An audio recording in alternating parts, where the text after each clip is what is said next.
Okay, here we go.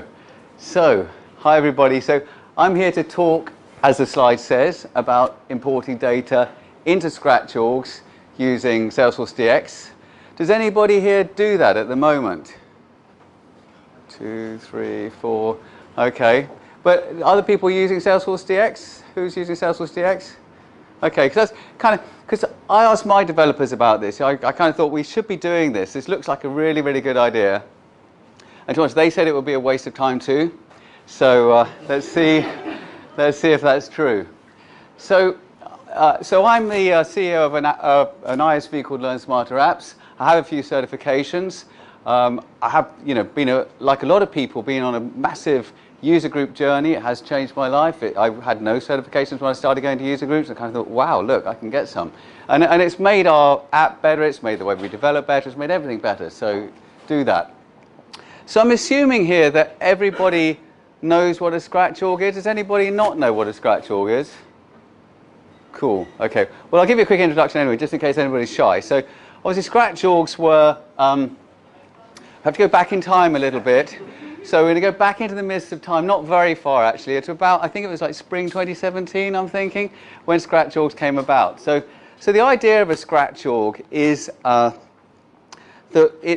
it's a Salesforce org that you can spin up very, very quickly, and it's a really, really lightweight and simple process, and it's all about source-driven development, okay, so that you can spin up as many Scratch orgs as you like, and you can use them as you're managing your code. And that's a really, really good thing, except if you kind of think about a Scratch org as being a little bit like a developer sandbox. And to be honest, when we first started using Scratch orgs, that's what we thought.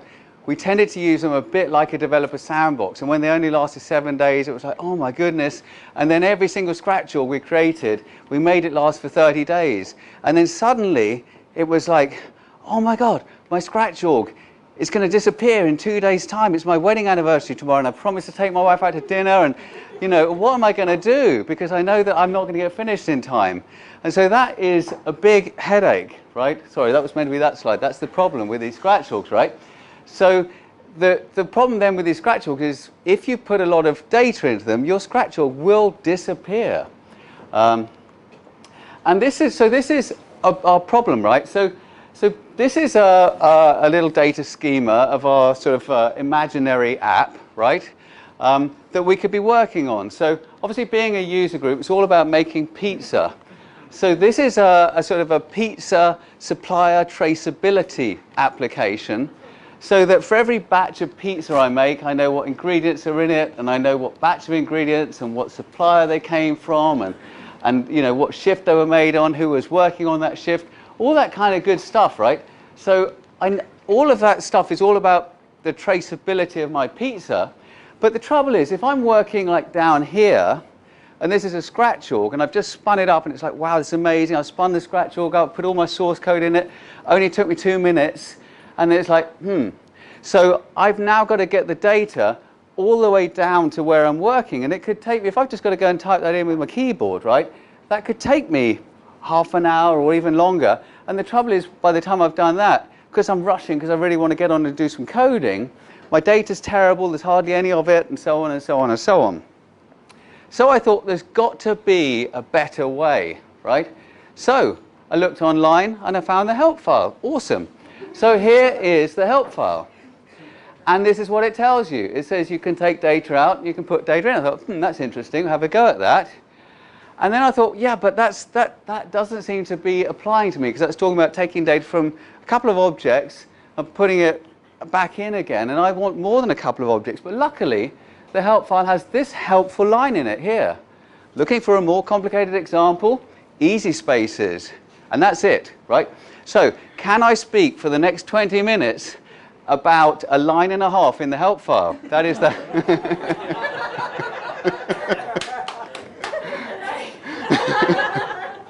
Okay, we'll see.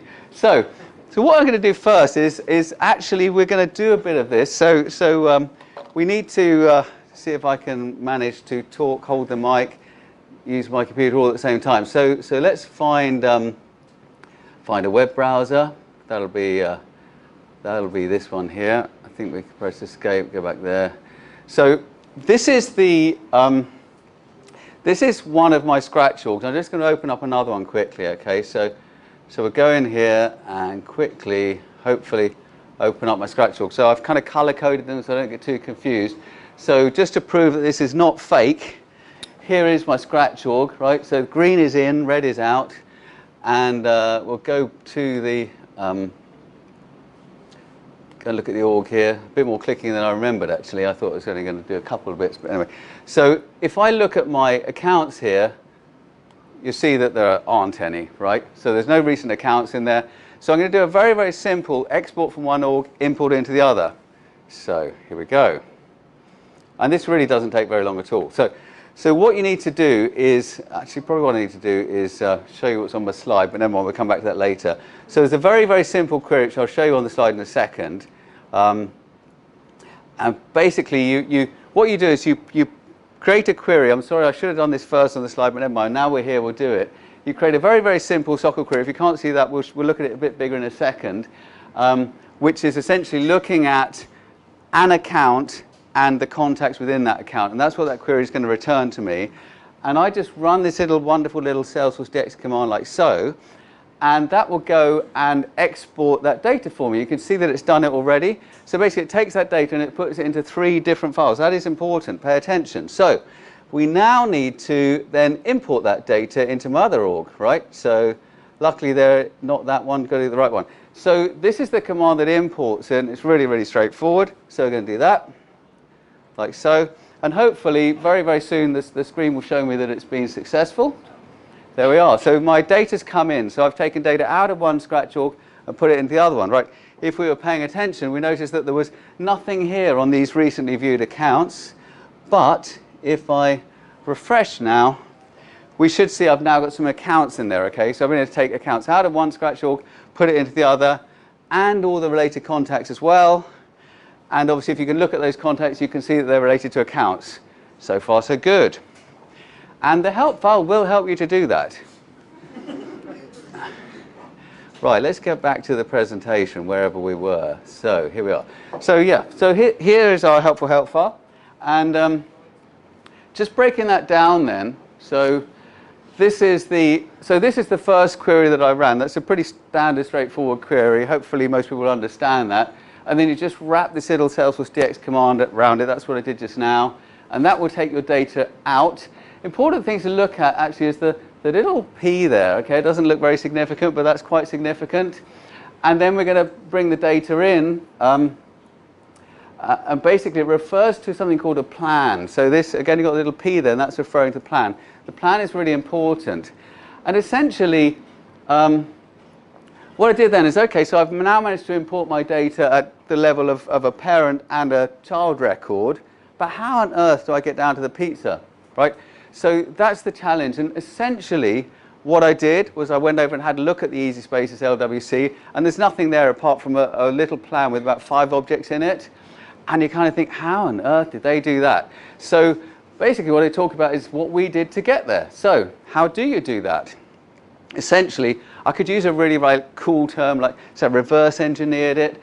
But I mean, effectively, that is what I did. But I just kind of looked at it, saw how it worked, and then put it back together again. So that's what you do. So basically, we need to study the files that we created. So these are the 3 files that I created when I ran my export, okay? You see there's a plan there, and there's an accounts file, and a contacts file. So we need to understand them. And this is kind of boring, but kind of important, because as soon as you understand this, it's like, wow, it's really, really obvious. I know what I'm doing. So that's what we're going to do. So let's have a look here. This is the plan file, which is the first file. This is sort of like the thing that controls what happens. So first of all, it refers to the object that it's going to import into. And this doesn't make much sense right now. But what we've got to do is we've got to remember the references of the data that we create so that we can use them later. So when you've got save refs in there, that's like remembering the references. Resolve refs means I'm going to do something with those references I've remembered. And then this is the file I'm going to use. And that's it, right? So based on that, with that happy knowledge then, we can look at the files. So these are JSON files. It's pretty obvious what's in there. In this case, there's a reference. That's really important because that's the references that are going to get saved. And then we have in my case, very, very little data, just the name, that's all but you could get any fields you like. So if we look at the contacts, we went a bit more crazy, got the first name and the last name, but also, most importantly, this one here. So this is the bit that gives you the reference. And essentially, that's it, right? Using that little bit of knowledge I've just given you, anybody can do this. How? Just by hard work, right? So what you do is this. So you've got that query there. We know that works, okay? You can run You can run a slightly more complicated query like this, where you're getting like several children all at the same time, and that will give you slightly more of a head start. But that's about as far as you can go. And to be honest, the only way that I've found out, and I might be corrected, but I'm getting some head nodding here, so I'm encouraged. So the only way I found out to do this is basically run loads and loads of these imports and then sort of stitch them together. And actually, sorry, and by the way, if you want to try to do something fancy like that, it doesn't work. So you can't do, you can't look up to parents of parents of parents of parents. It just doesn't work. You've got to do this parent-child thing. You've got to get your plan. And then you get your plan. So before we get to the gotchas, hints, tips and tricks, my favourite bit, we will have a look at this now in action in a real life situation. But basically, you stitch the data together. One other thing I'm going to say before I do this is that I started by just doing lots and lots of exports and stitching them together. The problem is that when you do that, when the data comes out, it doesn't always come out in the same order, and everything gets really confusing. And actually, after a while, you kind of think, you know what, it's much easier just to type this almost like raw, like maybe get the format and type the data in raw, and I had Excel spreadsheets and stuff, whatever. Anyway, here we go. So, right, so what we're going to do then is we're going to, first of all, just have a quick look at a slightly bigger plan. So this is my plan file that I'm using now, and you can see it's got a lot more objects in it, and some of them are false, true, some of them are true, false, some of them are true, true. But basically, that's what you do. You just build you get object after object after object, and put them in your plan, and build it up, and build it up, and build it up, make lots of mistakes, delete lots of data, put it all back in again, and off you go. So that's what we're going to do now. So here we go. So that was the, oh, wait a second, one other thing. One thing you'll find quite useful when you're doing this is that if you, and I'm going to have to put something down, excuse me. Need two hands for this job. So the developer console. Right, because one thing that's really, really useful if you are going to build something like this is to be able to kind of undo it. So I have a little file here, so I want to get rid of the data that I've just imported. And basically I just have a little script that I run, and that helps me kind of clear my data out every time. We'll talk about that in a second. I mean, that's going to get rid of all my data. So I'm starting from scratch all over again, and here we go with the CLI. So basically now we're going to do, I'm going to show you, here's one I built earlier, as they say. So this is my project data plan. Now I'm going to import it. This is where it could all go horribly wrong. I'm not expecting that to happen. Obviously I practiced this. So the exciting thing now is it's actually importing into about 20 or 30 objects, and it's importing hundreds of records. And if you're really kind of get excited like me, you can go into your org and you can see the data coming in. Because if we go to, let's say, accounts now, we can see the accounts are there and the contacts are there. This is actually our app, so I can see all got some programs there. That's good. And you can actually see, but sometimes the data won't all be there. So we've got, looks like it's ahead of me. It's going too far. I'm talking too slowly, or something's happening. But basically, so you can go in and you can see the data that's coming in there. And we've gone, I'm about 6 layers deep in my data structure now, and I can see, so this is a bit of our app, so I can get some rich data, and I can go into even go as far as, excitingly, my trailhead. So there we are. So basically, all of that data didn't exist 2 minutes ago, and that's what we do. So let's go and talk about now. That's the end of the demo, sorry, and we're going to go and now talk about my favorite bit, the gotchas, tips and tricks. Right, so if you want to do this, here's some things that are really, really useful to learn. I learned them, you don't have to. So I learned them the hard way. First of all, name. It's really, really obvious. Obviously, when you're querying stuff with users and contacts, you can just query name, you get something back. But you can't chuck it back in if you use name. You have to use first name and last name. That's obviously pretty obvious. If you've got any auto number fields, don't try and chuck those names in because that will get thrown out as well. So just don't put names in. If it's an auto number field, don't bother to put the name in there. And then hierarchies. This is quite fun. So one of the things we have in our app is aimed at users, and we can have hierarchies of users. So we might, for example, want to log in as this person over here and not see stuff over there and stuff like that. So if you want to do that, you've got to have a hierarchy, and you can import hierarchies. But the way to do it is like this. So essentially, what happens when that import is happening is your file for each object gets imported like it's a batch. So all the records get created simultaneously. So if you've got to look up to another record, it can't work, right? So here, you can actually create a series of different files, and basically you can see it's true on there. So the first one actually is only saving the ref, but the next one's it's using the refs all the way down. So if you want to create a hierarchy, you can do that, but you've just got to basically split your file up. And by the way, if you remember those IDs, and maybe you have to watch the video to remember this, but where it's like user 1, user 2, user 3, you can't start at 1 again with each file. You've got to just carry on the sequence, right? And then that works. So you can import hierarchies. That's quite cool. Users are a bit of a pain. So if you do need to import users, it is a bit of a pain because obviously we all know that in every Salesforce org, you've got stuff like emails. I don't know why that's not supposed to be on username, but never mind. But your username has to be unique, and you also have to work with profiles. Now, I haven't found a better way to do this. So what we do is basically spin the Scratch org up, go and work out what the profile ID is, and then kind of manually change these files, which is a little bit boring, but it only takes about 30 seconds. So you can see here that the username and the profile ID, they have to be, the profile ID has to be the right profile ID, and the username has to be unique. So this is actually the domain, but you could also use the profile ID. That's what we do now. And then you'll find if you try to do this, loads of other fields you didn't know you had to have, but you'll work it out because your import won't work until you've got them. Simple, right? Permission sets, of course, if you're using Salesforce DX, you're going to have permission sets, so make sure you remember to assign your permission before you import your data, otherwise it won't import.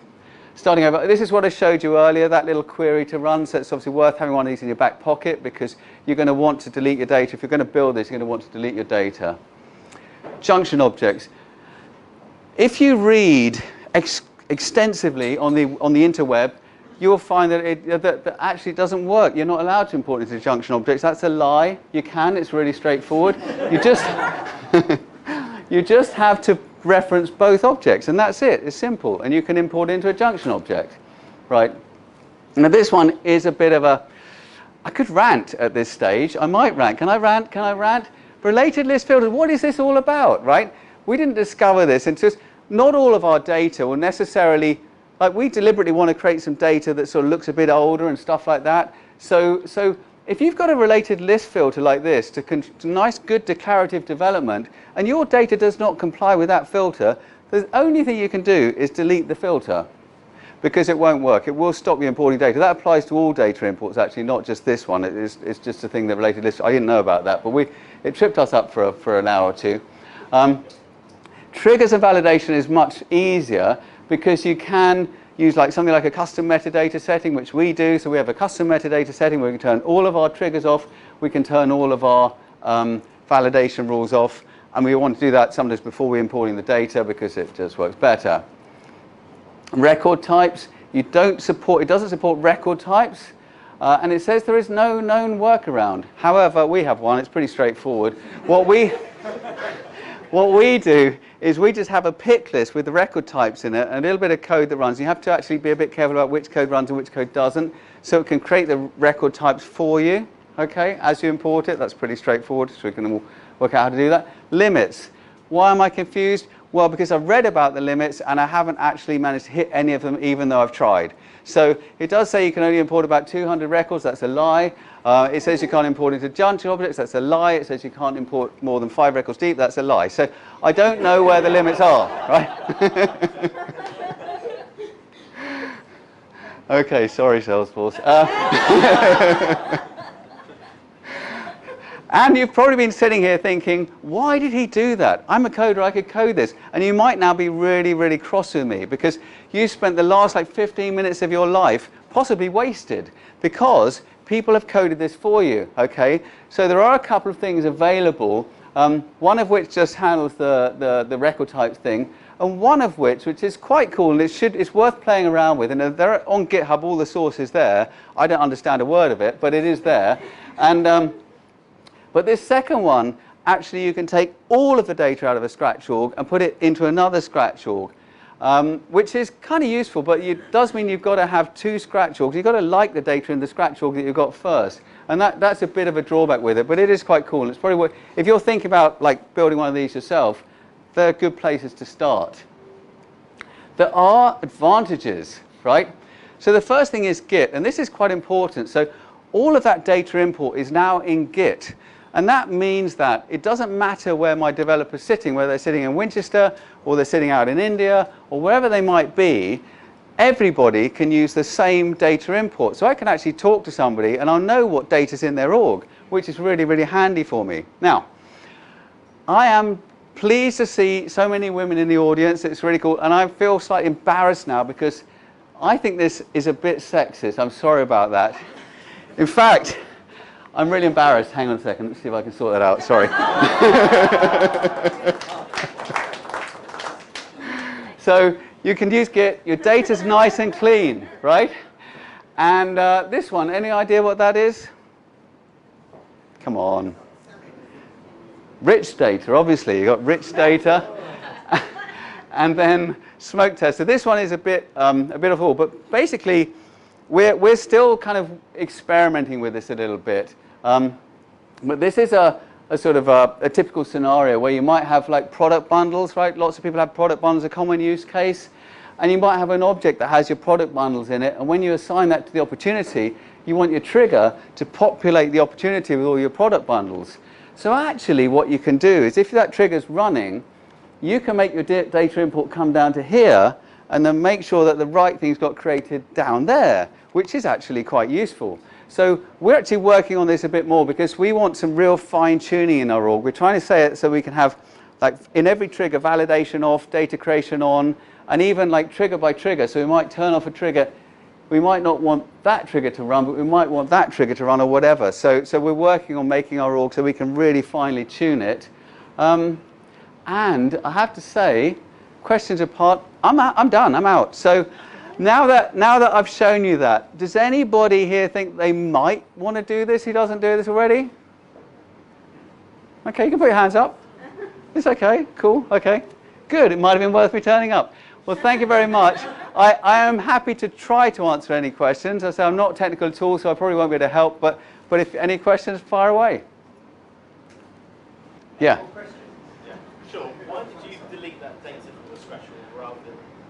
Why did you delete the data from the scratch org rather than just spin up another scratch org every time? Sorry? Why did you delete the data from the scratch org instead of spinning up a scratch org every time? Spin up another one? Yeah. Transitory. Well, I suppose so. Yeah. I mean, we have a system. So we're basically, when we're developing, we have a system where all our issues are numbered, and then obviously when we're testing, we'll create a testing thing, and we'll push all the source code in it for our. And the name of the scratch org refers to the name of the issue. So I guess we kind of use that name, and we might not want to rebuild it. I mean, you could do, absolutely. There's no reason why you couldn't. The alias will shift, so you don't have to worry about the username. You can just create a new one for the same alias. And the alias Okay. Oh, okay, cool. I can tell you what we do. It's because it takes about 20 minutes to install all the packages and code that we rely on. So rebuilding the whole thing is quite a lengthy process. Thank you. Anybody else? Okay, we're done. Cool. Thank you very much.